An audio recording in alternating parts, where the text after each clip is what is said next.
Hi, everybody. Welcome to the Underwater Photography Show. As always, I am Matthew Sullivan. And I'm Alex Mustard. And today we are doing our third installment of Behind the Shot. This little series we started got lots of good feedback, and people asked us to do some more of them. So we're doing that today. And this episode is 3 of mine, and the future one will be 3 more of Alex's. Yeah, I'll pull it up. There we go. There are now the 2 of us on screen and a great big ugly reptile. We haven't got shade back on, by the way, because I think they're pretty endearing myself. But yeah, this is actually she's a famous snapping turtle. She's been awarded, not by me, but by a couple other people, in Underwater Photographer of the Year. She lives in one particular spring in North Florida. She's blind in both eyes. If you look closely, and if you zoomed in on this, you can sort of see it. It almost looks like they've been either stabbed or pecked out by a bird or another turtle, maybe. Oh, wow. So she can't see, and you can tell when you're in the water with her that she can't see because she'll walk into almost everything, including camera ports. Which makes for a really good photo subject because she'll come right up to you. And snapping turtles in general in the water are far more curious than they are on land. So they have a bad reputation on land because they get defensive. They're not in their element. They're quick to defend themselves. In the water, they're very curious. So they'll come right up to you and just kind of inspect and look at you. And this one will sometimes actually follow you around. And she's clearly using her nose to find prey and to navigate. But she's got to be probably well over 50 years old, I would imagine, at this point. She's huge. All her claws are worn down from time. And like I said, she's blind. But she's a fantastic photo subject. So this one I used Nikon D7100, Tokina 10-17, f11, a 50th of a second, and ISO 100. And I think we've touched on it it might have been the other Behind the Shot we did, where the springs themselves are actually quite dark. So even though they're shallow, people think that generally you're going to get a lot of light in there. But frequently they're shaded, and there's not that much light. So hence the slower shutter speed. Why did you shoot this at ISO 100? Were you kind of hoping for a little bit of movement blur to come in, or? No, I'm just pretty. You had a 50th, and that was enough. And I don't like noise at all in most of my pictures. And the D7100 was not known as a high ISO camera. Yeah. So I preferred to keep it as low as possible. I do that with whatever camera I'm shooting with. Its base ISO was 200, though. I honestly can't remember. Yeah, I don't remember either. I was just curious into that because I know you, and I know you'd have thought about it. So that's why. Yeah. So I actually do have some pictures of her. Free swim. She went up for a breath, and she's on her way back down. And I have some slow shutter in there. But that was a different day. And this one, she was just kind of chilling on the bottom, following me around. And those settings seem to work best. And she captured the rainbow on her leg and a little bit of rainbow in the water. Yeah, I really like that. The rainbow is really cool. I mean, first of all, what I love about the shot is her face. You know, it's just so full of character, prehistoric looking, fantastic. You know, and it really, I think the wide angle macro just puts so much emphasis on the face. I think it works brilliantly. I do think this would be a great subject as well with the MWL because you just get even more of that. And I think because it's the face is so, the snapping turtle, its distinctive feature is that face. So the more of it, kind of almost the better from a pure impact. But I think that the beautiful rainbow refraction of light going across her neck and on her front flipper, very, very cool as well. And I like how the light you've got the 2 inlets on the nostrils in the shadow. That creates, I think, a really nice 3-dimensional feel to the head. It works really well. I think it's a very beautiful picture and a very cool portrait of a very cool animal. I think it could probably take a little bit of a crop, actually, for that same reason of almost the bigger the head, the better. Not like, like a 50% crop, like just 10% off the sides would probably oomph it up a little bit. But yeah, it's a very, very cool shot. I've only seen one once, and because I don't know much about them, I was very cautious around the one I saw. Because I just, I knew that they were, they could be bitey on land, and I had no idea how they would behave underwater. So I took some shots, and I I went to a spring um, in north of Ginny Springs. I don't remember the name of it, and it was just we were the only car in the car park in the middle of the woods. We walked down this great long boardwalk to get to the spring, and then I was went in the water, and it was just me in the water, and then I saw a snapping turtle. So I was feeling quite nervous anyway. So yeah, I didn't go that close. So it's good to hear that they are actually much calmer in the water than their reputation. Yeah, in the water they make for fantastic subjects. I would still Have some caution. Be cautious. yes, because you never know. One could just be having a bad day, and it sees its reflection in the port maybe and takes a chomp at it, or fingers. So don't try to pet them. None of that kind of stuff. Just follow them around, watch them do their thing, and if you're lucky, you'll get to see some cool behaviors. Because chances are, when they're out and active, they're looking for food. Yeah. They're heavily scavengers more than anything. So lots of chances to see them pick up dead fish or things like that. And this one, my friend Bryant, he's been awarded an UPY with this turtle. His picture of one was eating a flounder in this spring. But that was on the sandy bed.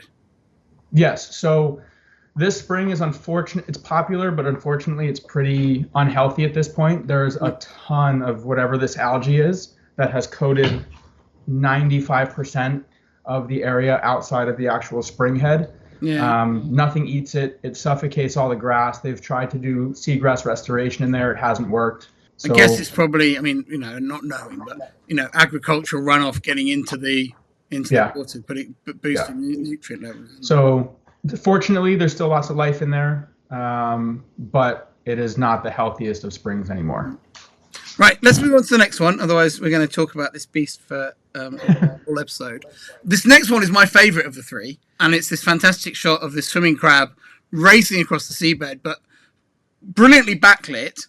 I presume potentially with an assistant helping the lighting. I don't know. You'll tell me in a second. But I love the natural movement in this shot. I think movement is something a lot of photographers use a lot of the time, but so often, actually, the shots, it's just photographer-generated movement. There wasn't a moving subject. They've just decided to, add blur or add panning to a non-moving subject. And I love the feeling of energy that this gives this shot, combined with the backlit crab, but particularly the way the light sort of, races across the seabed towards the camera underneath the crab. I love it. Creates a fantastically three-dimensional image. And I really, really like this picture. So you're now going to tell me none of that was on purpose. And it's funny that you enjoy this, and since I've shared it on social media, I've gotten a lot of really good feedback on it, and it has grown on me. But I almost didn't take this one off the camera. I almost deleted it on the camera because I didn't really stand out, and it wasn't quite. And given how many few pictures you take, yeah, I know. But the backlighting was on purpose. It was not an assistant. I just put it back there because the crab was sitting still. Okay. And as I moved to take the picture of him with the backlight, she decided to stand up, and I don't know if you saw that, Naya just jumped off the bed and pounced on me. But I'm trying to work on her sitting still, and she's did well earlier. She's not doing so well now. But anyway, the crab got up and started to move, and fortunately for me, when it stood up, it paused for about a half second and then started to shift. So the movement was all the crab, not me, and I sort of panned a little bit with it, but it worked out really nicely. I personally like how the antenna are back. So the settings I used for this are f9, a 20th of a second, ISO 320. What camera and lens was this? Like Sony 8.9 and the 13mm RS conversion, which fortunately allows you to focus really, really closely, unlike the old version of it. The footprint of it is significantly smaller, so now you can get it much closer than you used to be able to. Because if anyone's familiar with the old version of that lens, it didn't focus all the way onto the glass, and there was like a gap between the shade and the optic that was a little bit wider and didn't really need to be there. But that made the overall footprint a little bigger, and you couldn't get quite as close as you wanted to, especially the things on the sandy bottom. This was actually taken in the same spring as the snapping turtle. This one was at night. A friend managed to get access, and we were allowed to go with him under special permit. And I'd never been into a spring at night.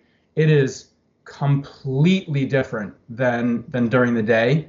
During the day, you get manatees and you get some fish in there, and you'll see turtles and things like that. At night, the whole place just erupts with life, and I'd fish species I'd never seen in there, and literally, if you go in there during the day, you'll see a school of 100 fish. There were thousands of fish in there, from striper and mullet and ladyfish and all that kinds of stuff, crabs everywhere, manatees, turtles, alligators. So it's a really unique experience, even if you're not taking pictures. And I was frankly unprepared for how to shoot them at night. So I would like to have another crack at it, because I think you could get some really unique things. But fortunately, I came away with this crab picture. Fortunately, you told me you liked it, because I was pretty sour on it initially. And no, I really like it. And back on.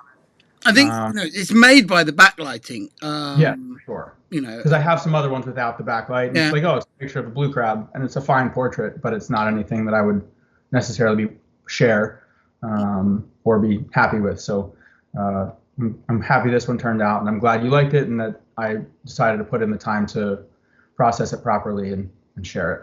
Yeah, it's really nice. Right, let's move on to the last one. Which is in colder waters now, and definitely not in the same spring as the other two. And up to the Pacific Northwest now, from Florida, to this fantastic close focus wide angle of a wolf eel. And I think what I love about this one is the very extreme close focus format of it has created a very comical character. It's so character turned up to 11. I think that's brilliant, and it works so well as a portrait. I like that you get a little feeling of environment from the plumos around it, but it's very much a portrait, even though it's shot with a wide-angle lens. And I think it's very effective as a result. So this was Nikon D4, Nikon's 13mm DSLR conversion, f10, 1/80th of a second, ISO 250. So I love wolf eels. They're one of my favorite animals to see underwater, and they are, despite their sometimes friendliness, they are not necessarily the easiest subject to shoot, largely because a lot of the times they live so deep, and you know this, they live deep, usually on the sites, especially at God's Pockets, the sites that have lots of wolf eels, they're generally deep, and they're very weather dependent, so you don't always get to dive them. Maybe you get to dive them once during the week. Yeah, I would say, I would cut in. I would say that if wolf eels are a really high priority subject for you, that probably somewhere like God's Pocket isn't the best place to go for them. Yeah. Because I think that you have them there and you have the chance to shoot them there. I think some of the local diving in the area, you can make the whole dive all about wolf eels, so you don't have to necessarily go as deep. And you also, the other thing with God's Pocket is, certainly when I go there, the whole boat is full of photographers. When we go to the wolf eel site, everyone wants the wolf eel shot. Yeah. So there's also, kind of queuing or people taking it in turns, and, add to that depth and cold, and it's not the same as everywhere else. And also, if you've got a relatively narrow tidal window as well, you have restrictions on getting those shots. So, but that said, you can get great shots of them there, and many people have. But I think if you want specific wolf eel shots, I would go and do some local diving on sites where that there are wolf eels. Yeah. So, and this one we had probably 3 or 4 of us waiting, and there's a couple there. They're relatively famous. I think Fantasy Island is the main dive site for them. They've been there forever. They know divers. They're not that's the one advantage of God's Pocket, is on the sites for wolf eels. The wolf eels are familiar with people, so they're not skittish. They won't pull into their dens. They won't necessarily come out and engage you. There's certain places in Washington or other places in British Columbia where they'll come right out to you. I've never had that happen here, but they won't pull in, and they might extend a little bit. And if you get that little bit of separation from the wolf eel out of its hole, like this guy, you can create some pretty cool portraits with them. And if anyone's not familiar with wolf eel, their heads are, the size of mine, and I have a big head, probably bigger than mine. So you can really emphasize that face if you're able to get close to them with a wide angle lens. And I think we were talking about the EMWL with the snapping turtle. I think EMWL with the wolf eel would be pretty cool, because you could really exaggerate Yeah, the I think they're, head, although they're it could be almost tough. too big for it, actually. It might be too big for Yeah, I it. mean, I mean, I've shot like giant frogfish with like the bug eye and with the normal fish eye, and actually, I generally prefer the fish eye shots because they're just not. I mean, this is already as extreme as you could ever want. I mean, it Yeah. works so well, and I really like the lighting on it. I love, how you've brought out the texture, the personality, the character of it. You've got a feeling of the environment without it in any way taking away from the subject. I think it's a very good shot, and I would suggest if you get the chance again, exactly this setup is the way to go. Yeah. I think that the Nikonos is the lens, and I didn't have the Nikonos working last time I went to God's Pocket, and I'm really that lens is going to be a very firm fixture when I next go there, because also as you said, like I think you said you shot this at f9 or something. The ability to shoot a bit more open with it as well, and not have just complete smudge in the corners on a full frame camera, is another factor that really suits the both balanced light and a wide angle and more portraity wide angle like this. The slightly Yeah. more open aperture shooting here, blurring a little bit of the surroundings, actually really plays into the shot. And because if anyone's familiar with the Pacific Northwest in general, it's dark. Like you don't even on sunny days, that water is very murky, or not very murky, but it can be pretty murky. And down at 80 or 90 feet, or however deep the wolf eels generally hang out there, it's almost a night dive. So being able to open that aperture up a little bit, keep your ISO a little lower, and not have to shoot at like a tenth of a second is nice. But one of my favorite animals. I get excited every time I see one. Everyone thinks they're ugly. I think they're kind of cute and endearing. But yeah, such a cool animal. And every They're time ugly, but they're awesome. I'm like, I don't yeah, know. yeah. You know, Every time I go to the Pacific Northwest, I hope to see one. And seeing them is easy. Photographing them, not as much.